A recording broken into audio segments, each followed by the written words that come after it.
দাউদকান্দি পৌরসভার ৫ নং ওয়ার্ড বিএনপির সভাপতি, দাউদকান্দি বাজার বণিক সমিতির সাবেক চেয়ারম্যান, দাউদকান্দি গ্রাম জামে মসজিদের সাবেক সভাপতি এবং দাউদকান্দি মডেল থানার সাবেক সেক্রেটারি মরহুম হাজী সিদ্দিকুর রহমান মুন্সির কুলখানি শনিবার ৩০ আগস্ট সকালে তার নিজ বাসভবনে অনুষ্ঠিত হয়েছে।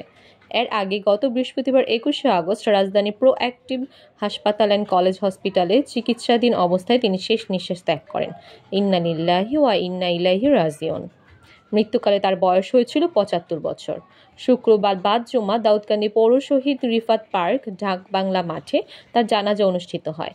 জানাজায় দাউদকান্দি ও আশেপাশের বিভিন্ন এলাকার হাজারো মানুষ অংশ নেন।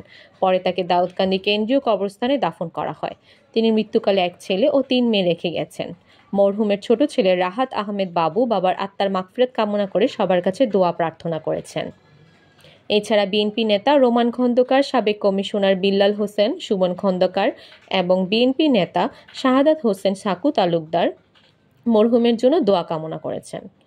মরহুম হাজী সিদ্দিকুর রহমান মুন্সির মৃত্যুতে রাজনৈতিক, সামাজিক ও ধর্মীয় অঙ্গনে শোকের ছায়া নেমে এসেছে।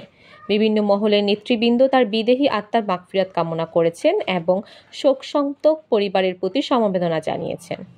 কুলখানি অনুষ্ঠানে উপস্থিত ছিলেন বিএনপির জাতীয় নির্বাহী কমিটির সদস্য ডক্টর খন্দকার মারুফ হোসেন, দাউদকান্দি উপজেলার বিএনপির আহ্বায়ক এম.এল লতিফ ভূঁইয়া, পৌর বিএনপির আহ্বায়ক নূর মোহাম্মদ সেলিম সরকার, উপজেলা বিএনপির সিনিয়র যুগ্ম আহ্বায়ক মোহাম্মদ জসিমউদ্দিন আহমেদ, পৌর বিএনপির সিনিয়র যুগ্ম আহ্বায়ক সওগাত চৌধুরী পিটার, উপজেলা বিএনপির যুগ্ম আহ্বায়ক আহমদ হোসেন তালুকদার, উপজেলা বিএনপির যুগ্ম আহ্বায়ক মোহাম্মদ এনামুল হক সফর তালুকদার, উপজেলা বিএনপির কার্যনির্বাহী সদস্য সালাউদ্দিন ভূঁইয়া, দাউদকান্দি মডেল থানার অফিসার ইনচার্জ জুনায়েদ চৌধুরী সহ উপজেলা ও পৌর বিএনপি এবং অঙ্গসংগঠনের বিপুল সংখ্যক নেতাকর্মী।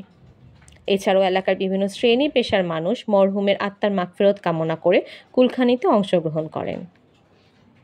এছাড়াও উপস্থিত ছিলেন বঙ্গনিউজ BD24.com-এর সম্পাদক এবং প্রকাশক এস.এম. শাহজালাল সাইফুল।